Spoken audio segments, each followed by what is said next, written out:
Okay, so earlier today I released a video on the power of names from a Ho'oponopono perspective, and I will link that at the end of this particular video and vice versa. Okay, so I'm not going to read the whole chapter, but this chapter is from Essays on Creating Reality, Book 4, and it's chapter 21, Everything Corresponds to Everything Else. And I remember there being some kind of axiom or saying, as above, so below. And so everything has a corresponding nature. There's algorithms of astronomy and astrology, and so that would correspond to people's personalities. Now, you may or may not believe in that, but I'm going to read this portion of this article to you, and you can make your own conclusions. Every Frederick Dodson book that I've read, I've loved and I recommend, and this book is no exception. 5 out of 5 stars. Okay, I am on page 124 of the Kindle edition. Still, there is incredible potential in understanding that everything corresponds to everything. I'm going to read that one more time. Still, there is incredible potential in understanding that everything corresponds to everything. The interconnectedness of all things is not just some new agey slogan.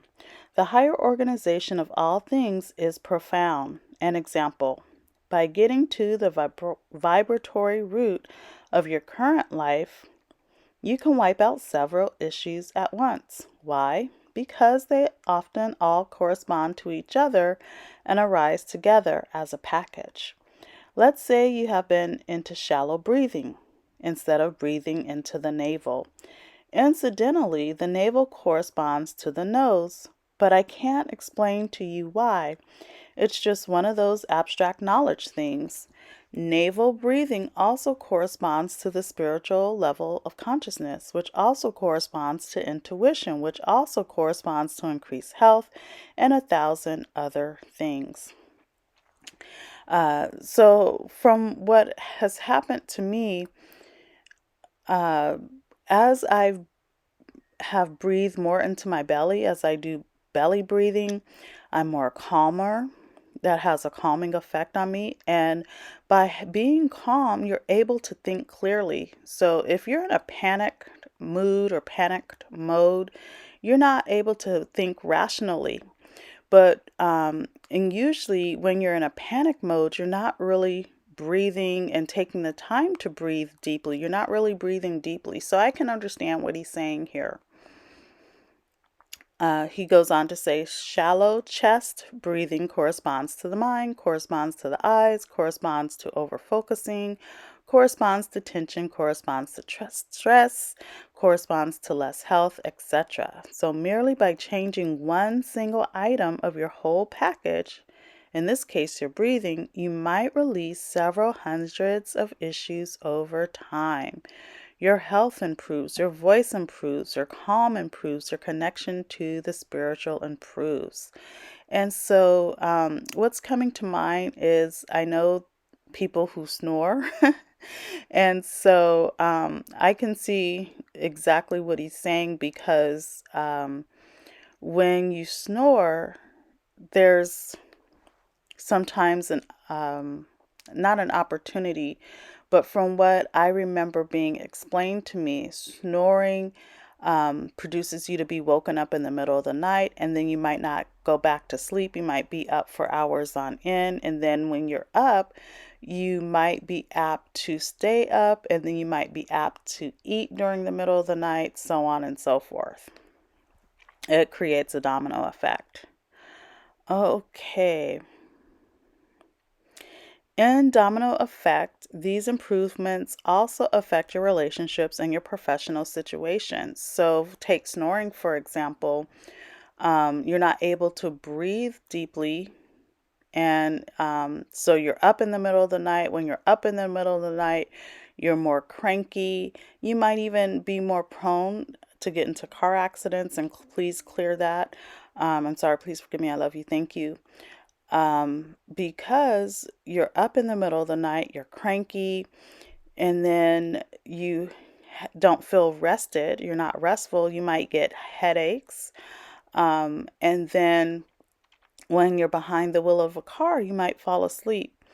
And I did speak to a sleep specialist one time a while ago, years and years ago, and so this was explained to me. Okay, and that is to say that massive change across the board doesn't necessarily have to solve every single item that belongs to a problem package. Sometimes just releasing one belief changes thousands of thoughts and behaviors. Okay, seeing that everything corresponds to everything else, I pay attention when a bird smashes against a window.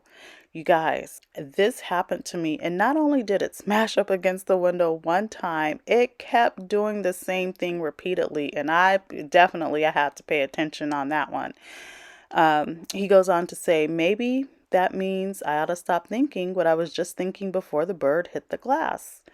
And for me, I was like, what am I repeatedly doing that I need to stop doing because I'm not getting any results? That's what that was talking to me.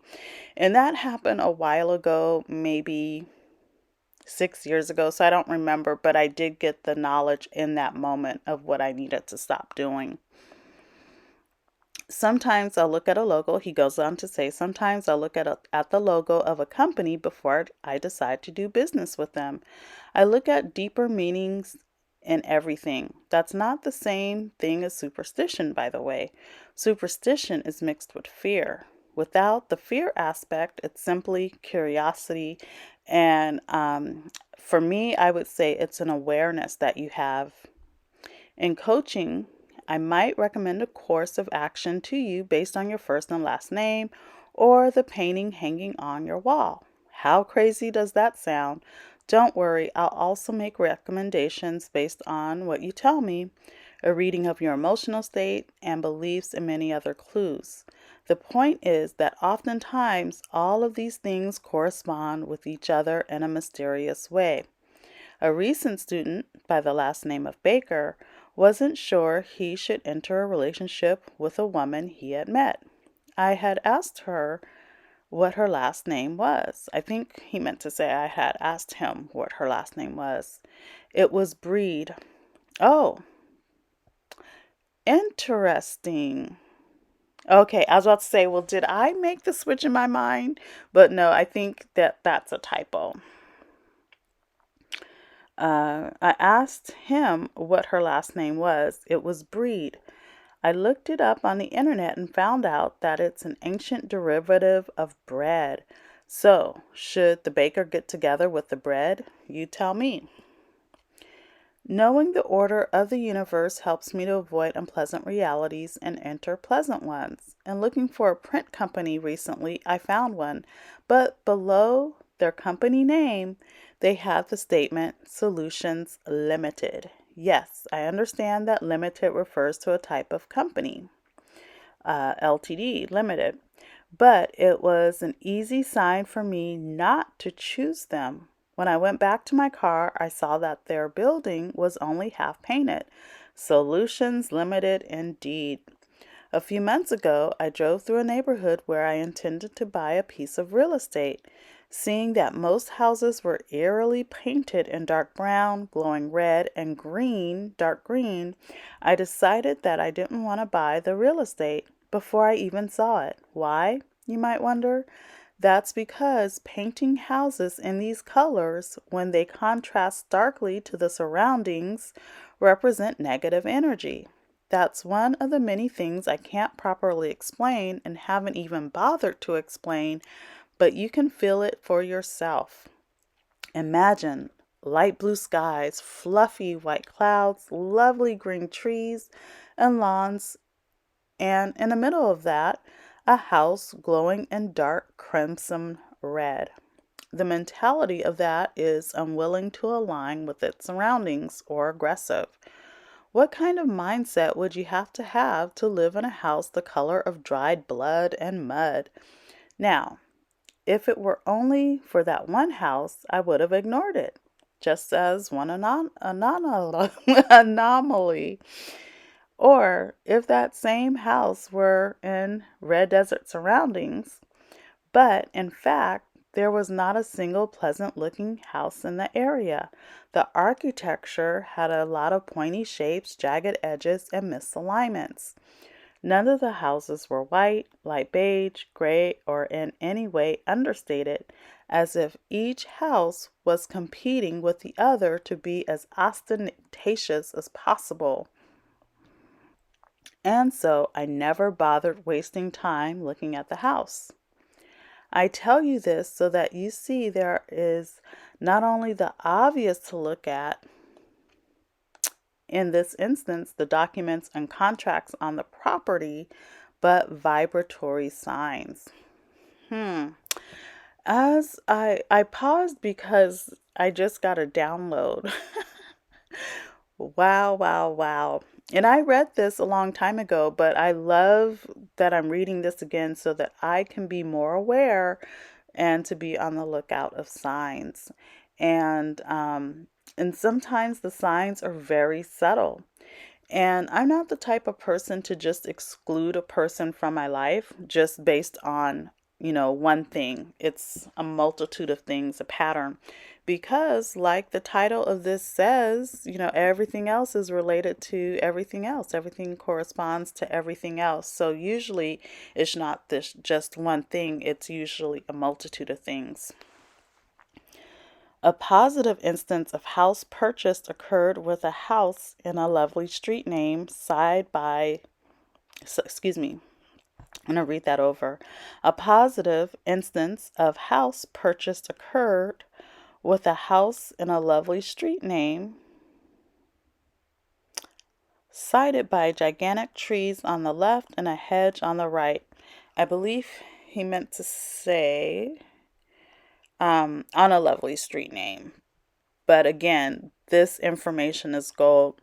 The lawns in the neighborhood were well kept. Children's scooters and toys lie around openly, which corresponds to the place being safe and peaceful. People's doors were open in the neighborhood, another sign of a peaceful place, and the house simply felt good at first sight. I didn't have to read every single line of documentation to know it was a good investment. The owner selling it was frank about his reason for selling it. I'm just tired of maintaining it. There were already tenants there, and it was obvious at first sight that they had no issues with the house.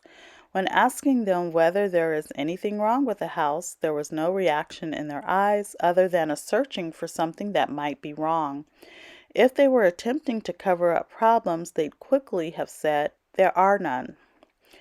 You'll find that in most cases, reading the vibration of a person, place, or thing is easy and obvious. I don't need to be a psychic to know that most animal vets are good people or that Google is actually. I'm going to not say what he said. Beep. Sometimes, however, a thing's real energy is not that obvious. If an energy reading is not that obvious, that is either because you're not able to view it neutrally, you might be blinded by love, for example, or because of marketing or deception. In this case, you might only read the energy when you're really close to thing or when it's already too late. An example, let's see. In this case, you might only read the energy when you're really close to, maybe really close to the thing or when it's already too late. An example. And then before I go over his example that he writes, I just want to say that if it's marketing or deception, don't base your opinion or your reading on outside things that are outside of you. Marketing is, you're getting bombarded with sight, sometimes sound, depending on if you're walking around in Costco, maybe even smells and tastes, because they do have you do the test, food test before you buy it. So marketing is based on things outside of you. And deception, sometimes you might be gaslit by people's words. So go based on what your inner knowing is. And okay, his example, I recently went to a water park. I enjoy water slides. The place was horrible. It was so crowded, you couldn't even move to get to any of the water slides, not to mention the long lines on the slides. I was told that each slide would be a 1 hour wait in the hot sun. Unsurprisingly, the water smelled. What kind of people own this place? Who would even allow this many people into a single space? I'm not exaggerating when I say it was a public health hazard. I decided I didn't want to stay and went back to get a refund. The refund was refused. Say that 10 times. The refund was refused. Again, unsurprisingly, considering the overall state of the water park. It was beautiful to see everything corresponding to everything else, though. The lackluster attitude of the employees, smelly water, suffocating crowds burning in the heat, rancid food, and finally, no desire to provide a guest-friendly refund. So, my thing with that is, it seems like, and I really want to clear over this, and I'm gonna make a note to do Ho'oponopono over this. And I'm laughing because, I don't even want to bring it up. Let's see, Ho'oponopono, bad customer service. Because I know sometimes what you look at, um, and when I say look at, what you focus on is probably more better, accurately stated. What you focus on persists. So it's like I kind of don't even want to say it, but I do want to clear it, so I have to look at it. But it just seems like the way of the world, everyone, not everyone, because I have had great customer service, but it seems like customer service has declined. And so I'm not going to focus on it. I'm going to go ahead and read further. We only have a couple more paragraphs. Frederick goes on to say, so in this case, the marketing of the place on the internet overrode my reading of the energy. So he was looking outside of himself. And I'm glad he was able to admit that, because he's such a spiritual leader. And sometimes spiritual leaders don't always are not always vulnerable and don't always share where they have erred. So I'm glad he is sharing. But I had been fully awake. Oh, but had I been fully awake, and I use aware, but had I been fully awake or aware on that day, I could have actually seen the signs outside of the facility. One of these signs was the car park was 3 times as large as the facility and it was full. That didn't even require a vibratory reading. A common sense reading would have been enough. Had I looked upwards, I'd seen gigantic lines of hundreds of people waiting to get on each water slide. So the more awareness you have, the sooner you will see the signs, quote unquote, see the signs. I saw the signs fairly late, after I had already entered, but not too late, not after I had already tried any of the slides, still fully clothed and untouched by the smelly water. I left the place. That's so funny to me. Can you imagine going somewhere and then, like, you just have this rancid smelling water? He further goes on to say, just the next day I came across a place full of happy people, wonderful smells, and good vibes, as if to show the extreme contrast of the day before. I hadn't been looking for it, which goes to show that sometimes the best things happen while you're busy looking for something else. And I'm going to just plug Ho'oponopono. That's how I feel about Ho'oponopono. You're busy going about your life, but the right things just show up and happen.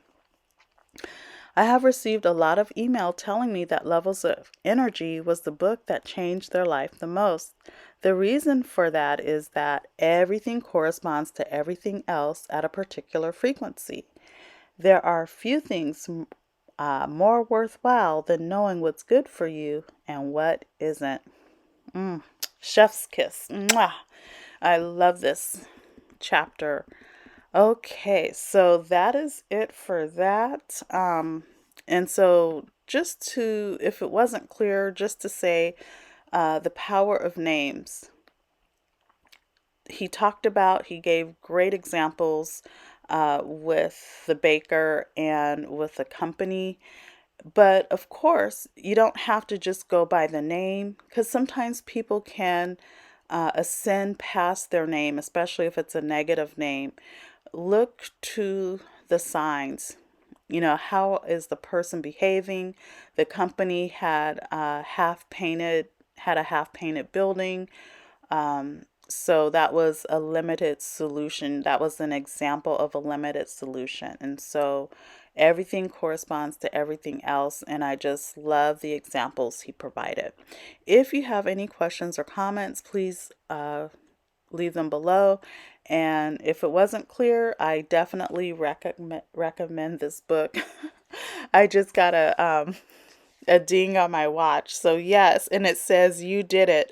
So yes, this book is to be congratulated, and I'm grateful for it. Thank you. Bye. I just wanted to interject because I had a flash.